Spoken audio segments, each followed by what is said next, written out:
محمد علی نے جب میں کہا تھا کہ کس بدتمیزی سے ان کا نام لیا، توبہ نہ کی محمد علی نے، یہ توبہ اس بات پہ توبہ نہ کی تو آپ دیکھیں گے اپنی آنکھوں سے ذلیل ہوگا دنیا میں، یاد رکھنا۔ ہو تو رہا ہے ویسے بھی، لیکن ہوگا اگر اسے توبہ نہ کی اس بات سے کہ امام ابو حنیفہ رحمہ اللہ جیسے بڑی ہستی کا نام بدتمیزی سے لیا، با ادب با مراد بے ادب۔ وہ کتنے بڑے آدمی تھے پتہ؟ امام ابو حنیفہ کتنے بڑے آدمی تھے، دنیاوی طور پر بھی بہت مال تھا ان کے پاس، اور علم کا تو آپ کو پتہ ہی ہے کہ اللہ نے ان کے کتنے پیروکار ہیں۔ نیوز نمبر 1، ہمارے جو ممدوح ہیں محترم نعیم بٹ صاحب حفظہ اللہ تعالی، جو اس وقت پریکٹیکلی تبلیغی جماعت میں وہی اہمیت حاصل کر چکے ہیں جو کسی زمانے میں مولانا طارق جمیل صاحب کی تھی، یعنی حکمرانوں کے ساتھ معاملات کو طے کرنا، اسی طریقے سے مختلف سیلیبریٹیز کے ساتھ ملنا، وہ سارے کام جو کسی زمانے میں جوانی کے اندر طارق جمیل صاحب کیا کرتے تھے، آج کل وہ ساری ذمہ داری جو ہے وہ نعیم بٹ صاحب کے پاس ہے۔ بلکہ اس میں بھی ایڈ کر لیں، وہاں کی جو انتظامیہ ہے وہ بھی انہی کے مشورے سے چلتی ہے۔ یہ مقام طارق جمیل صاحب کو حاصل نہیں تھا، لیکن نعیم بٹ صاحب کو حاصل ہے۔ ان کی آلموسٹ کوئی 3 سال پرانی ویڈیو دیوبند مکتب فکر کے ایک YouTube channel message T V والوں نے اپلوڈ کی، اور اس کے سٹارٹ میں میرا کلپ چلایا گیا، اور اس کے بعد نعیم بٹ صاحب نے میرے بارے میں بڑے سخت کلمات بولے۔ بجائے اس کے کہ میں اس کو آج ریبٹل کرتا، میں نے اپنی آڈیو ریکارڈنگ کر کے اکیڈمی کے فون سے ان کو بھجوائی کہ یہ جو کچھ آپ نے ارشاد فرمایا ہے، مجھے تو لگ رہا ہے یہ پرانی ویڈیو ہے لیکن اسی ہفتے اپلوڈ ہوئی ہے، اگر آپ کا کوئی تازہ بیان ہے تو مجھے بتائیں، اگر میری کوئی غلطی ہے تو میں رجوع کروں گا۔ اس میں میرا جو کلپ چلایا گیا اس میں یہ الفاظ تھے کہ مفتی تقی عثمانی صاحب جب دیوبند مدرسے میں گئے تو ان کا استقبال اس طرح کیا گیا گویا کہ امام ابو حنیفہ رحمۃ اللہ علیہ اپنی قبر سے نکل آئے ہوں، اس طرح کا پروٹوکول مفتی تقی عثمانی صاحب کو دیا گیا۔ اس پہ انہوں نے ورڈکٹ دی کہ امام حنیفہ کا نام بڑی بدتمیزی سے لیا ہے، ان کی توہین کر دی ہے۔ مجھے تو اس میں کوئی توہین نظر نہیں آئی۔ امام ابو حنیفہ رحمہ اللہ بھی بولا اور جمع کے صیغوں میں بات کی، اس کے بعد تو کوئی گنجائش نہیں رہتی۔ اس کے باوجود اس کے اوپر کلپ بنانا، تو میں نے جب نعیم بٹ صاحب سے پوچھا تو انہوں نے کہا کہ یہ ویڈیو پرانی تھی، انہوں نے اپلوڈ کر دی، میں اس کو ڈیلیٹ کروا دوں گا۔ امید ہے کہ وہ اس کو پرائیویٹائز کر دیں گے یا ڈیلیٹ کر دیں گے انشاءاللہ تعالی۔ باقی امام ابو حنیفہ رحمۃ اللہ علیہ المتوفہ 150 ہجری سے جو ہماری ریزرویشن ہے وہ اپنی جگہ ہے، ہم ان کو اہل سنت کا امام مانتے ہیں، لیکن ان کی چند ایک چیزیں عقائد میں بھی اور فروعی مسائل میں بھی ایسی ہیں جو کتاب و سنت کے خلاف ہیں، اور صرف ان کی نہیں باقی اماموں کی بھی۔ ہم کتاب و سنت کے دلائل کی روشنی میں ان سے اپنا اختلاف رائے کرتے ہیں احترام کے دائرے کے اندر۔ مثلاً ہمارے لیے جو سب سے سینسٹیو ایریا ہے وہ ایمان والدین مصطفیٰ صلی اللہ علیہ وآلہ وسلم کا معاملہ ہے۔ اس حوالے سے ان کی طرف جو منسوب کتاب ہے، جس کو فقہ حنفی والے باقاعدہ ان کی معتبر ترین کتاب مانتے ہیں، الفقہ الاکبر، چھوٹی سی کتاب ہے، کتاب بھی نہیں کتابچہ ہے، چند صفحات پہ مشتمل۔ اس کے پہلے صفحے پر لکھا ہوا ہے کہ نبی صلی اللہ علیہ وآلہ وسلم کے ماں باپ حالت کفر میں اس دنیا سے گئے، نعوذ باللہ من ذالک۔ اب یہ وہ عقیدہ ہے جس کی بنیاد کے اوپر آج پاکستان کے قانون 295A اور 298A کے تحت مقدمہ درج ہو سکتا ہے۔ بلکہ وہابی حضرات جو ہیں ان کو میں اکثر کہتا ہوں کہ آپ کا یہ والا جو عقیدہ ہے یہ آپ سب کو اڈیالہ جیل میں پہنچا دے گا۔ جس طریقے سے آپ لوگوں کے اوپر توہین مذہب کے الزامات لگاتے ہیں، یہ تو الزام والی بات نہیں ہے، تو آپ کا عقیدہ ہے، تو پھر آپ باقیوں کو بھی رائٹ دیں کہ وہ بھی اپنا عقیدہ رکھیں۔ خیر، اس معاملے میں ہمیں ان سے اختلاف ہے، اور باقاعدہ ملا علی قاری المتوفہ 1014 ہجری انہوں نے امام ابو حنیفہ کہ اس عقیدے کے دفاع کے اوپر باقاعدہ طور پر کئی ایک کتابیں لکھی، اور ہمارے ایک بڑے قریبی دوست ہیں مفتی اعجاز بشیر صاحب حفظہ اللہ تعالی، کراچی سے تعلق رکھتے ہیں، ڈاکٹریٹ بھی انہوں نے کی ہوئی ہے۔ انہوں نے باقاعدہ 300 صفحات کے اوپر ایک ریسرچ پیپر لکھا ہے، کتابی شکل میں آ چکا ہے۔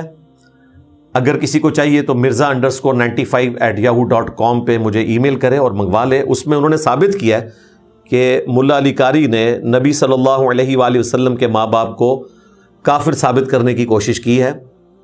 وہ خود اس عقیدے کا دفاع نہیں کرتے, انہوں نے ملا علی قاری کے خلاف کتاب لکھی ہے, لیکن جو لوگ ان کی طرف سے جھوٹا دفاع کرتے تھے, چند ایک بریلوی حضرات, ان کو انہوں نے جواب دیا ہے کہ آپ جھوٹا دفاع نہ کریں, وہ اپنے اس عقیدے پر مرتے دم تک قائم رہیں. تو یہ بڑا اچھا انہوں نے ریسرچ پیپر لکھا ہے, اور بریلوی مکتب سے ہی آواز اٹھی ہے. مجھ پر یہ الزام لگایا گیا کہ میں نے امام ابو حنیفہ رحمۃ اللہ علیہ کی طرف جھوٹ منسوب کیا ہے. الحمدللہ وہ بریلوی مکتب سے آواز اٹھی ہے, انہوں نے اس کو کلیریفائی کر دیا ہے کہ یہ کوئی جھوٹ نہیں باندھا گیا, ملا علی قاری نے یہ کیا تھا.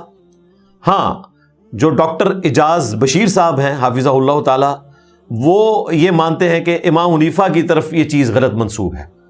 خیر یہ ان کا اپنا ذاتی خیال ہے, باقی سارے حنفی اس کتاب کو مانتے ہیں کہ یہ انہی کی کتاب ہے.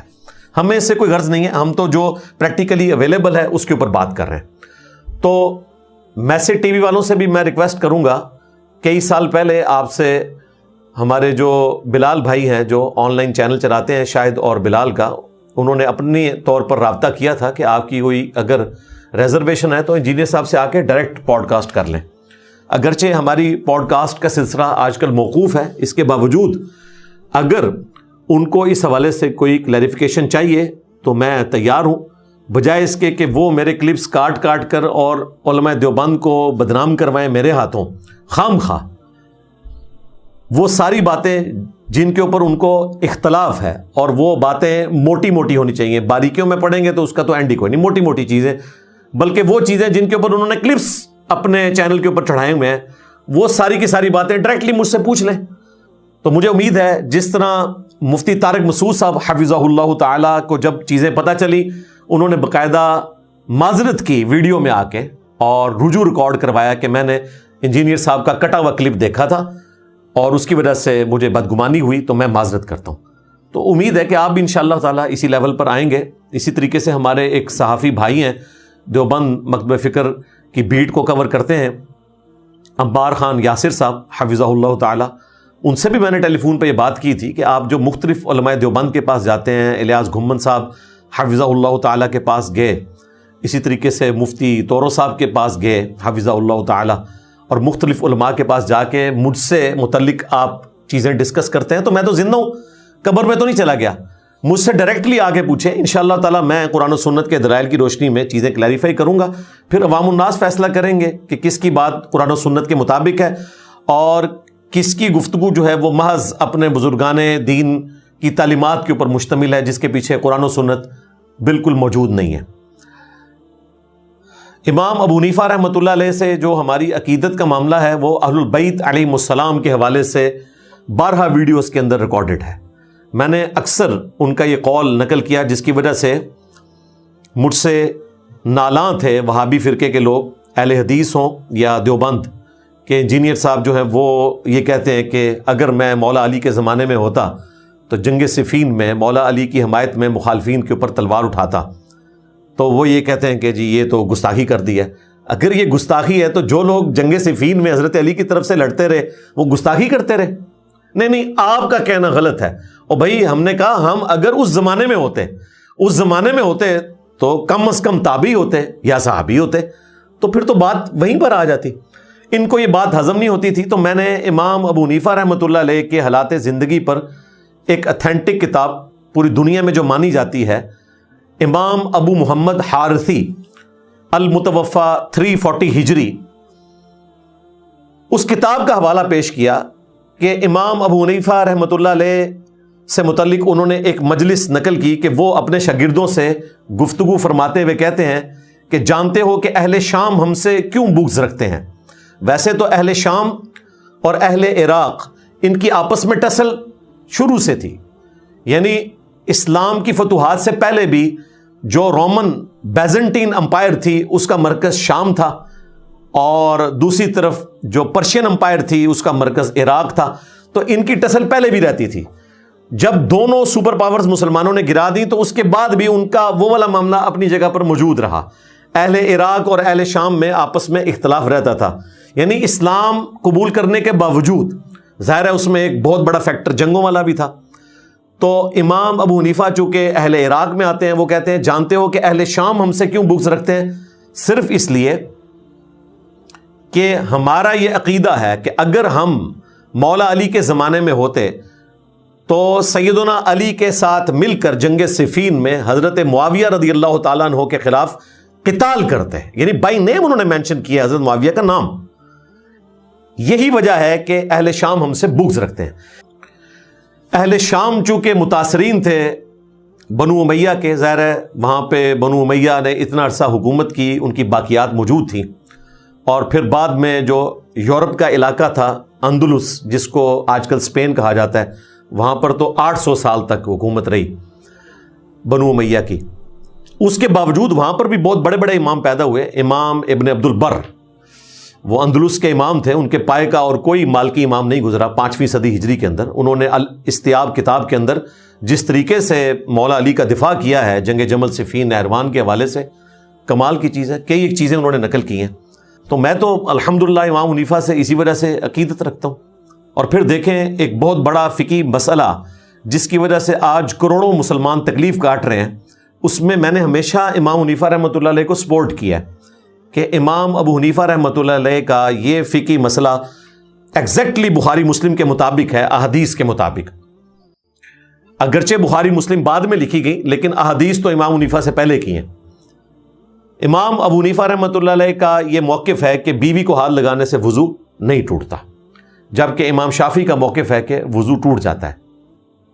اب اتنا بڑا ڈفرنس ہے جس کی وجہ سے آج انڈونیشیا، ملیشیا کے جو مسلمان ہیں وہ تکلیف کاٹ رہے ہیں.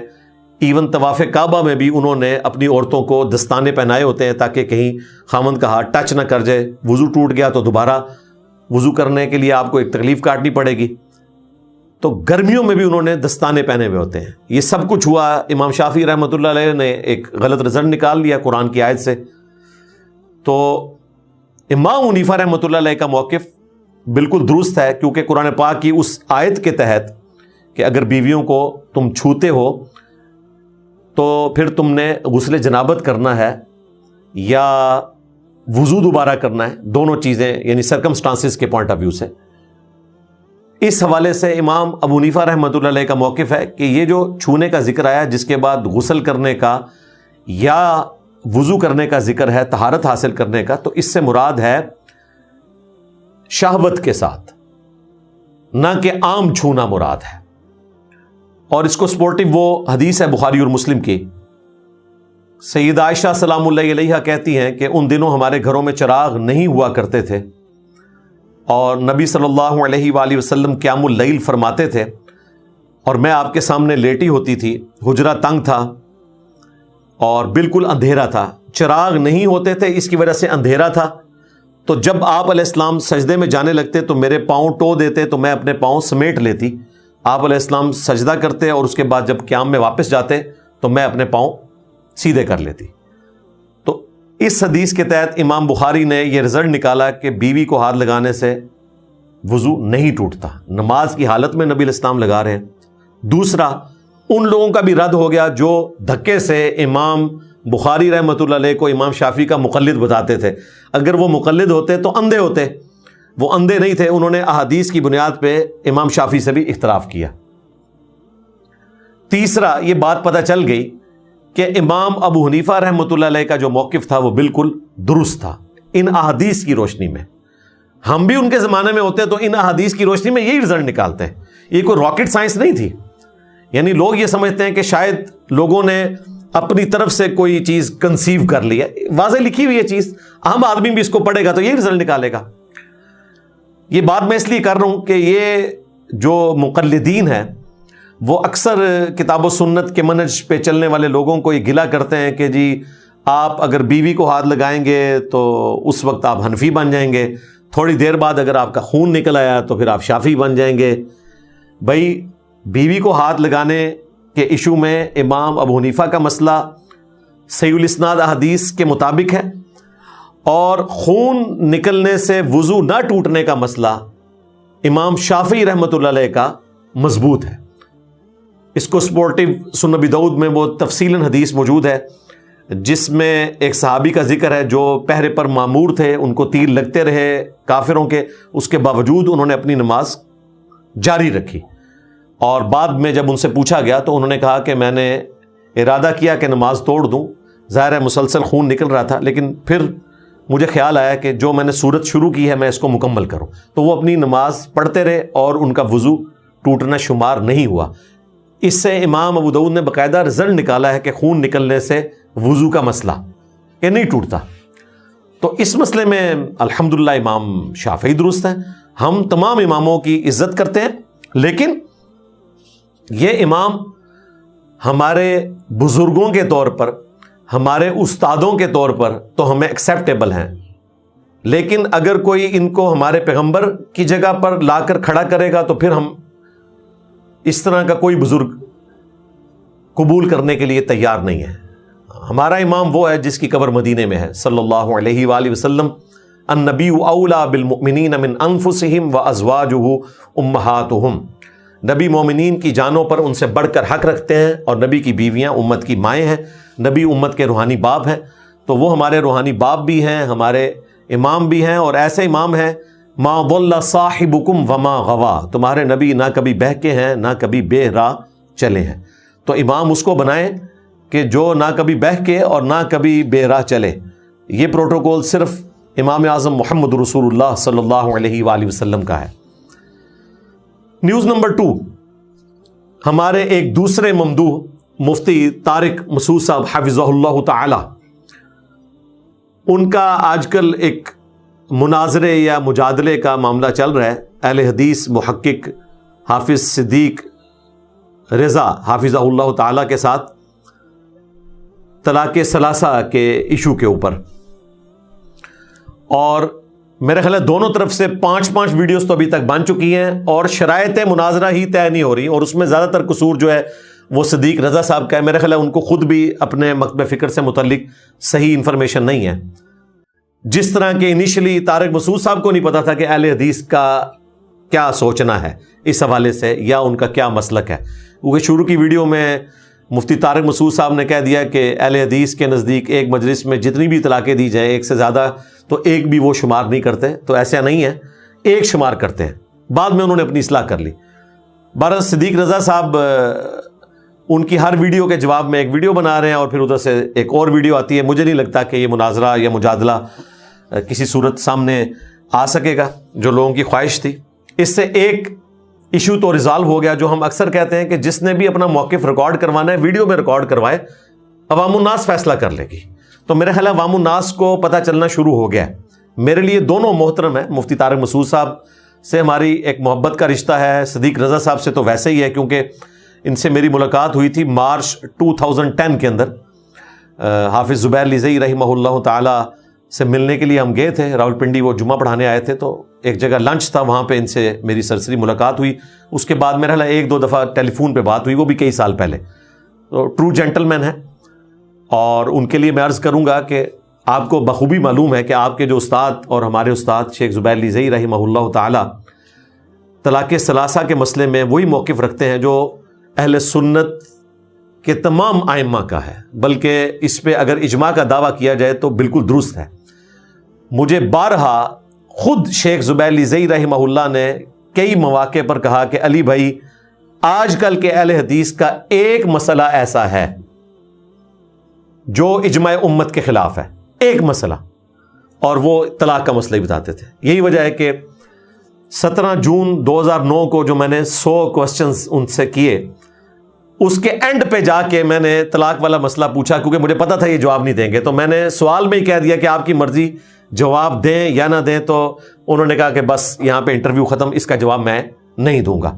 سر آخری سوال ہے, وہ آپ کی مرضی, آپ جواب دیں یا نہ دیں, وہ طلاق ثلاثہ کا مسئلہ ہے. بس اس کو بعد میں صحیح انشاءاللہ. اچھا, وما علینا الا البلاغ. سر بڑا شکریہ آپ کا, جزاکم اللہ خیر, بڑھیا آپ نے شفقت فرمائی ہے. اللہ تعالیٰ قبول کرے ماشاءاللہ. ابھی ایک اور مسئلہ طلاق ثلاثہ کے بارے میں انشاءاللہ میں تحقیق کرنی ہے. وہ اس لیے جواب نہیں دینا چاہتے تھے کہ ان کو یہ خدشہ تھا کہ اہل حدیث علماء ناراض ہوں گے کہ میں اہل حدیث مسلک جو آج کل کا ہے, یہ پرانے اہل حدیث کی بات نہیں کر رہا, آج کل ان سے ہٹ کے کوئی موقف اڈاپٹ کیے ہوئے ہوں. ہمارے نزدیک تو طلاق ثلاثہ کا جو ایشو ہے وہ ایگریڈ اپان ہے اہل سنت کے ہاں. ایک مجلس کی 3 طلاقیں 3 ہی تصور کی جائیں گی. اہل سنت کے سارے بڑے ائمہ، امام ابو حنیفہ، امام مالک، امام شافعی، امام احمد بن حنبل، ایون ہمارے جو محدثین ہیں جن کی کتابیں ہم یہاں پہ رکھتے ہیں، ان کا بھی یہی موقف ہے. اس میں میری کافی ساری ویڈیوز ریکارڈ ہیں، لہٰذا اس حوالے سے میں نے کہا کہ میں اپنی ان پٹ دے دوں. اور اہل حدیث حضرات کے لیے میں عرض کروں گا کہ جس طرح رفع الیدین کے معاملے میں، یعنی رکوع میں جاتے وقت اور رکوع سے اٹھتے وقت اہل حدیث کا مقابلہ کوئی نہیں کر سکتا، بالکل اسی انٹینسٹی کے ساتھ طلاق ثلاثہ کے مسئلے میں اہل حدیث کا جو مسئلہ ہے وہ اتنا کمزور ہے کہ وہ کسی بھی فورم کے اوپر اس کو جسٹیفائی نہیں کر سکتے، ورنہ ان کو یہ ماننا پڑے گا کہ یہ انہوں نے اجتہاداً مسئلہ نکالا ہے، جبکہ ہمارے پاس اجماع صحابہ موجود تھا. اجتہاد آتا ہے 4تھے نمبر پہ. یہ وہی حرکت ہے جو حنفی کرتے ہیں. ان سے ہمارا کیا گلہ ہے کہ پہلے نمبر پر کتاب اللہ، اس کے بعد سنت، پھر اجماع امت، اور اس میں بھی اجماع صحابہ، اور پھر اجتہاد. یہ جو آپ نے طلاق ثلاثہ کا مسئلہ اخذ کیا ہے، یہ امام ابن تیمیہ نے ایک ٹیکہ لگا دیا تھا جو آگے چل رہا ہے 8ویں صدی ہجری کے اندر. ان سے پہلے اہل سنت کا کنسنسس ہے اس حوالے سے. میں نے اس کو کافی ویڈیوز میں ڈسکس کیا. آج میں موقف اس لیے سامنے رکھ رہا ہوں کہ تاکہ اہل حدیث عوام کو بتا دوں کہ جتنے آپ طلاق ثلاثہ کے مسئلے میں کمزور ہیں، حنفی حضرات اتنے ہی کمزور ہیں رفع الیدین کے مسئلے میں. اور اس میں ہمارے حنفی حضرات کے لیے بھی لمحہ فکری ہے کہ آپ کو بھی رفع الیدین کے مسئلے میں نظر ثانی کرنی چاہیے، جس طرح کہ اہل حدیث حضرات کو اہل سنت کا منہج اڈاپٹ کرتے ہوئے طلاق ثلاثہ کے مسئلے میں نظر ثانی کرنی چاہیے. ایک حنفی عالم اور آپ کے استاد ڈاکٹر اسرار رحمہ اللہ کا موقف ہے. اچھا، یہ مجھے بلیک میل کرتے ہیں اس طرح کے سوال لکھ کے، آپ کے استاد، حالانکہ اس کے بغیر بھی لکھا جا سکتا تھا، کہ سورہ جمعہ میں امام حنیفہ رحمہ اللہ کا ذکر آیا ہے، اور اس حوالے سے صحیح بخاری میں بھی ایک حدیث موجود ہے سیدنا سلمان فارسی کے حوالے سے. اس حوالے سے آپ کا کیا موقف ہے؟ بھئی میرا موقف یہ ہے کہ یہ وہ حنفی عالم اور ڈاکٹر اسرار صاحب رحمہ اللہ جو میرے استاد ہیں، دونوں کا موقف بالکل باطل ہے، فیبریکیٹڈ ہے، گھڑا ہوا ہے. قرآن پاک میں کہیں امام حنیفہ رحمہ اللہ کا ذکر نہیں آیا. یہ جس آیت سے ڈیڈکٹ کرتے ہیں نا، وہ سورۃ الجمعہ کی آیت ہے، جس کے کانٹیکسٹ میں یہ حدیث بخاری نہیں مسلم میں بھی موجود ہے. صحیح بخاری مسلم دونوں کے اندر موجود ہے. اور مشکات میں آپ کو 30 جلد میں صحابہ کرام کے جو فضائل والا چیپٹر ہے نا، اس میں آپ کو یہ حدیث مل جائے گی. آپ اس کو ایک دفعہ خود بھی پڑھ لینا. ڈاکٹر اسرار صاحب اور حنفی علماء کے کہنے پر نہ مان لیا کریں، ایک دفعہ ہمت کر کے خود بھی کھول کے پڑھیں کہ کیا قرآن پاک میں امام حنیفہ رحمہ اللہ کا نام لکھا بھی ہوا ہے کہ نہیں، یا اس کی تشریح کے اندر کسی مفسر نے ان کو داخل کرنے کی کوشش کی ہوئی ہے کہ نہیں. جلال الدین سیوطی کے بارے میں آتا ہے کہ انہوں نے داخل کیا، انہوں نے تو بہت کچھ دین میں داخل کیا ہے، ان کو تو آپ چھوڑ دیں، آپ قرآن و حدیث سے بات کریں، وہ ہمارے لیے دلیل نہیں ہے. ہمارے پاس کتاب و سنت کی دلیل سامنے پیش کریں. یہ سورۃ الجمعہ کی جو آیت ہے، اعوذ باللہ من الشیطان الرجیم، بسم اللہ الرحمن الرحیم، هو الذی بعث فی الامیین رسولا منہم یتلو علیہم آیاتہ ویزکیہم ویعلمہم الکتاب والحکمہ. وہی اللہ ہے جس نے امیین میں سے، اہل عرب میں، انہی میں سے ایک رسول بھیجا جو ان پہ اللہ کی آیات تلاوت کرتا ہے، ان کا تزکیہ کرتا ہے، ان کو کتاب و حکمت سکھاتا ہے. وَإِن كَانُوا مِن قَبْلُ لَفِي ضَلَالٍ مُبِينٍ، اور اس نبی کے آنے سے پہلے یہ کھلی گمراہی میں تھے. وَآخَرِينَ مِنْهُمْ لَمَّا يَلْحَقُوا بِهِمْ، اور ابھی ان کے علاوہ اور لوگ ہیں جو ابھی ان کو آ کر نہیں ملے. وَهُوَ الْعَزِيزُ الْحَكِيمُ، اور وہی غالب ہے، حکمت والا ہے. یہ جو پورشن ہے نا کہ صحابہ کو ابھی کچھ لوگ آ کر ملیں گے، یعنی تابعین جو بعد میں اسلام لے کر آئیں گے، اس کے کانٹیکسٹ میں بخاری اور مسلم دونوں میں حدیث ہے کہ حضرت سلمان فارسی رضی اللہ تعالیٰ عنہ علیہ السلام بیٹھے ہوئے تھے، اور حضرت ابو ہریرہ کہتے ہیں کہ نبی علیہ السلام نے فرمایا اس آیت کو تلاوت کر کے کہ ابھی کچھ اور لوگ ہیں جو صحابہ کے ساتھ آ کے ملیں گے. وہ صحابہ بھی ہو سکتے ہیں جو ابھی صحابی نہیں بنے، اور تابعین بھی ہو سکتے ہیں. حضرت سلمان فارسی کے کندھے پہ آپ صلی اللہ علیہ وسلم نے ہاتھ رکھا اور فرمایا دین اگر ثریا ستارے کی چوٹی پر بھی ہوتا تو فارس کے لوگ وہاں سے بھی اسے حاصل کر لیتے. یہ حضرت سلمان فارسی کی تعریف کی تھی کہ کہاں سے سلمان فارسی